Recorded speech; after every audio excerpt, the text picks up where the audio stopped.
नमस्कार बच्चों, आप सभी का एक बार फिर से स्वागत है गुरुकुल ऑफ साइंसेस पर। आप देख रहे हैं आईएएस मैथमेटिक्स।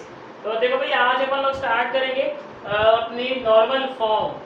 पिछली बारी हमने जो है दो फॉर्म समझी थी अपनी, कौन कौन सी बोलो भाई? इक्लोन फॉर्म समझी थी और दूसरी कमेंट करके मुझे बताना। चलो भाई, कह रहे हो तो आज है अपने पास नॉर्मल फॉर्म। अच्छा भाई, नॉर्मल फॉर्म क्या होता है? कहता है every m cross n matrix of rank r can be reduced to form IR0000 by a finite chain of E operations। अब आप कहोगे जी ये E operations क्या होते हैं? ये तो हमने पढ़ा ही नहीं। और ये मैट्रिक्स क्या चीज है? ये कैसी मैट्रिक्स? समझ रहे हो ना बात? तो भाई सवाल बहुत सारे, जवाब ये सवाल है।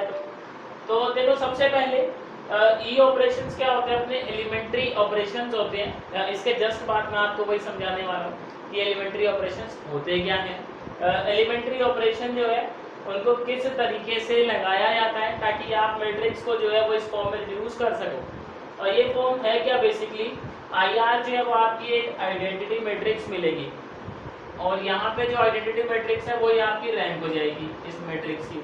नहीं आया ना समझ? एग्जाम्पल देखो आएगा। इस एग्जाम्पल में देखो जी, क्या आपको ये जो 4x4 का जो ये मैट्रिक्स है अपना, कितने का मैट्रिक्स है ये? 4x4 का है भाई। सब एग्री करते हो इससे? चलो, कह रहे हो तो मान लिया। क्या आपको इसमें एक सब मैट्रिक्स दिख रहा है 3x3 का आइडेंटिटी? चेक करो। तो देखो, हम इसको किस तरीके से लिख सकते हैं। इस ए को मैं ऐसे लिख सकता हूँ, A is equals to I3000। मतलब यहाँ पर एक अपना 3x3 का आइडेंटिटी मैट्रिक्स रखा हुआ है, जैसे कि ये था। तो यहाँ ये अपनी नॉर्मल फॉर्म है। अब इसमें आइडेंटिटी मैट्रिक्स का ऑर्डर क्या है? 3x3 है। तो यानी ये जो ए मैट्रिक्स है ना, इसका जो अपना रैंक है वो क्या हो गया? अपना 3 हो गया। देखो, जैसे मैं बात कर रहा था आपसे पिछली बार कि हम रैंक निकालने के क्या बहुत सारे मेथड सीखेंगे। अब आप किस मेथड में कंफर्टेबल हो, आप वो यूज करना, ठीक? तो एक ये मेथड भी अपना रैंक निकालने का। तो अभी ई ऑपरेशंस देखते हैं और फिर ये समझते हैं किसी मैट्रिक्स को नॉर्मल फॉर्म में किस तरीके से कन्वर्ट किया जाता है। देखो, समझते हैं कि अपने ई ट्रांसफॉर्मेशंस होते क्या हैं या ई ऑपरेशंस होते क्या हैं। बात समझ रहे हो? तो यहाँ पर देखो 3 ऑपरेशन है। अगर आप ये 3 में से कोई भी ऑपरेशन यूज करते हो तो ये कहा जाता है कि आपने ई ऑपरेशंस को यूज किया है, या फिर आपने ऐसे बोला जाता है कि एलिमेंट्री ट्रांसफॉर्मेशन यूज की है। पहला देखो क्या कहता है, द इंटरचेंज ऑफ एनी 2 रोज और कॉलम्स। अगर आप किन्हीं भी 2 रोज को या किन्हीं 2 कॉलम्स को एक्सचेंज करते हो, इसका मतलब आपने वहां पर एलिमेंट्री ट्रांसफॉर्मेशंस की है भाई। सेकेंड क्या कहता है कि multiplication of elements of any row और column by any non zero number. भाई आप किसी भी रो के एलिमेंट्स को किसी भी नॉन जीरो से मल्टीप्लाई कर सकते हो। किसी भी कॉलम के एलिमेंट्स को, मतलब किसी भी कॉलम के एलिमेंट उठाओ, उनको भी आप किसी भी नॉन जीरो से मल्टीप्लाई कर सकते हो। अलाउड है जी आपको ऑपरेशंस के अंदर। थर्ड बात कहते हैं जी, the addition to the elements of any row by the corresponding elements of any other row multiplied by any number। इसको समझाता हूँ। देखो, कहना क्या चाहता है, आप एक मैट्रिक्स कंसीडर करें जी, A is equals to ABCD। ये कहता है कि आप जो है ना, आपकी जो पहली रो है, सपोज R1 है, R1 में जी आप 2 गुना 3 गुना R2 का जोड़ सकते हो। ऐसे ही आप R2 में भी 2 गुना 3 गुना 4 गुना 10 गुना 1000 गुना लाख गुना जो है R1 का जोड़ सकते हो। अगर आप इन 3 में से कोई भी ऑपरेशन करते हो मैट्रिक्स पे परफॉर्म, तो कहा जाता है कि आपने जो है फिर एलिमेंट्री ट्रांसफॉर्मेशंस की है। अभी हमें क्या है, इन्हीं ट्रांसफॉर्मेशंस को यूज करके मैट्रिक्स को जो है नॉर्मल फॉर्म में कन्वर्ट करना होता है।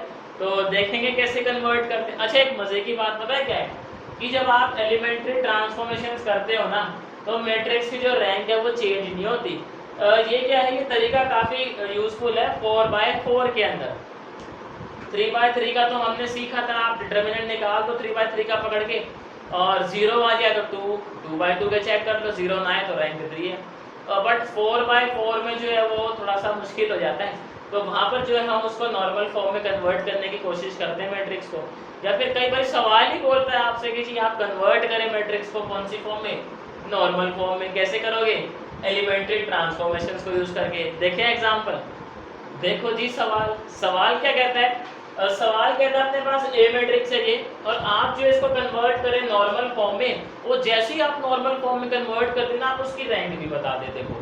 तो नॉर्मल फॉर्म में कन्वर्ट करेंगे हम कैसे, अपने ई ऑपरेशंस लगाकर, यानी कि एलिमेंट्री ट्रांसफॉर्मेशंस की हेल्प से मैट्रिक्स को कन्वर्ट किया जाएगा नॉर्मल फॉर्म के अंदर।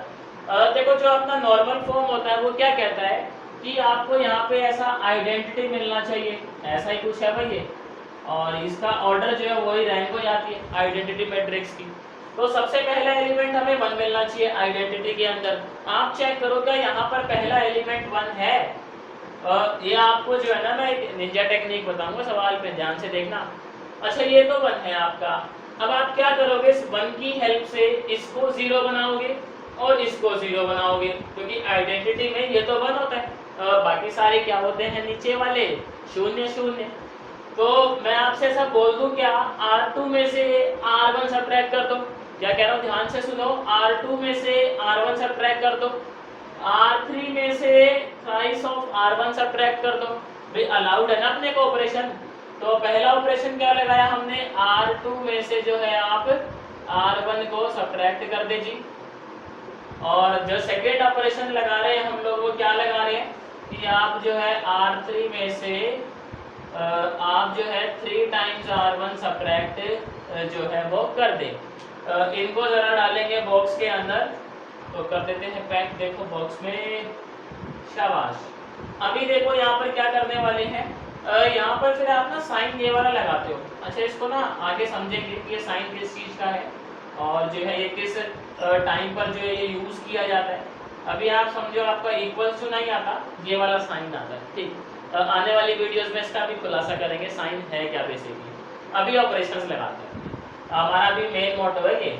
तो R1 को एज इट इज लिख लेंगे 1 1 1, R2 में से गया 1 तो 0, -1 में से 1 सब्ट्रैक्ट करोगे -2, -1 में से 1 सब्ट्रैक्ट करोगे -2, बहुत बढ़िया।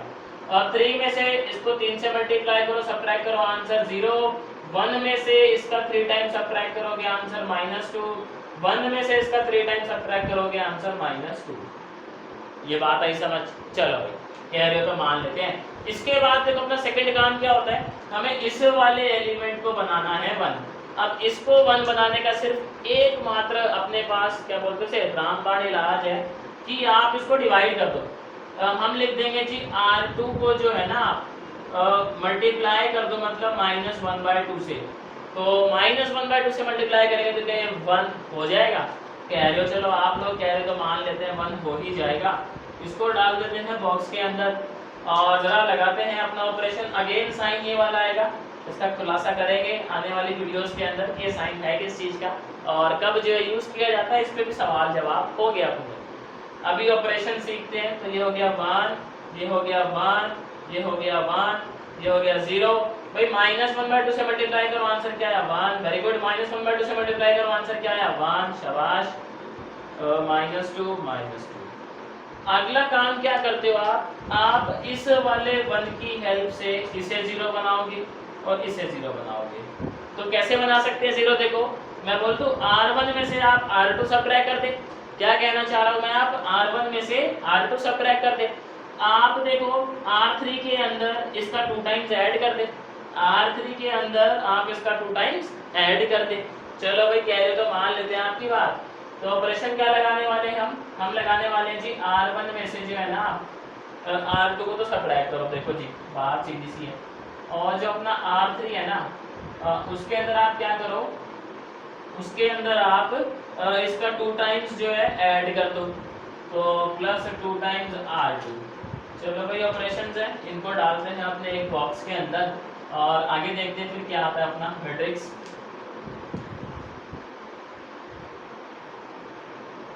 तो यहाँ पे जरा मेरी हेल्प करना।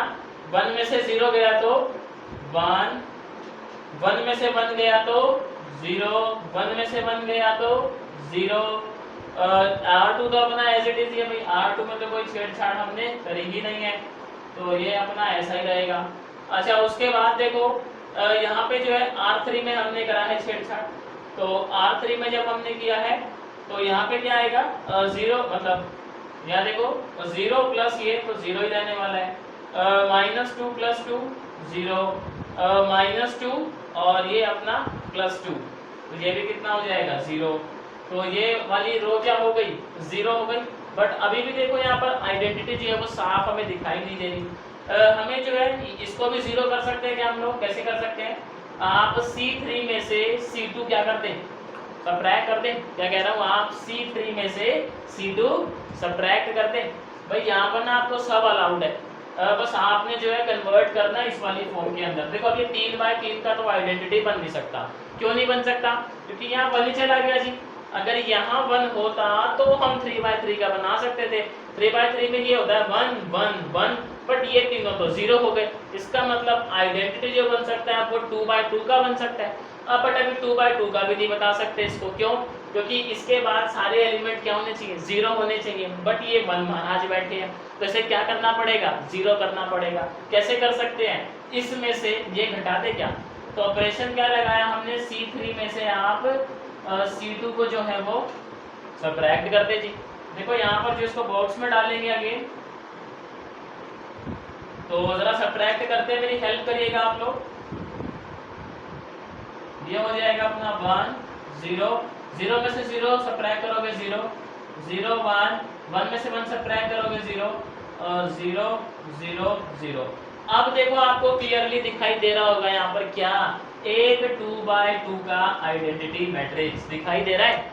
तो हम इसको किस तरीके से लिख सकते हैं, हम लिख सकते हैं इसको ऐसे करके I2 0 0। इसका मतलब हमने इसको नॉर्मल फॉर्म में रिड्यूस करा और जो नॉर्मल फॉर्म निकल के आई वो ये निकल के आई। यहाँ पर आपके 2/2 का एक आइडेंटिटी मैट्रिक्स है, और यानी 2/2 का आइडेंटिटी मैट्रिक्स है, तो यानी रैंक कितनी हुई है कि कितनी हुई, 2 हुई नहीं हुई बताओ। हमने यही पढ़ा था भी नॉर्मल फॉर्म में कि जो आपका ये R है ये रैंक हो जाती है, तो यहाँ पे हमारी हो गई रैंक 2। तो देखो इस तरीके से जो है हम किसी भी मैट्रिक्स को कन्वर्ट करवा सकते हैं अपनी नॉर्मल फॉर्म के अंदर। होप करता हूँ आप लोगों को समझ आया होगा। तो मेरी तरफ से देखो आज के लिए इतना, फिर मिलते हैं आपसे नेक्स्ट वीडियो में नए टॉपिक के साथ।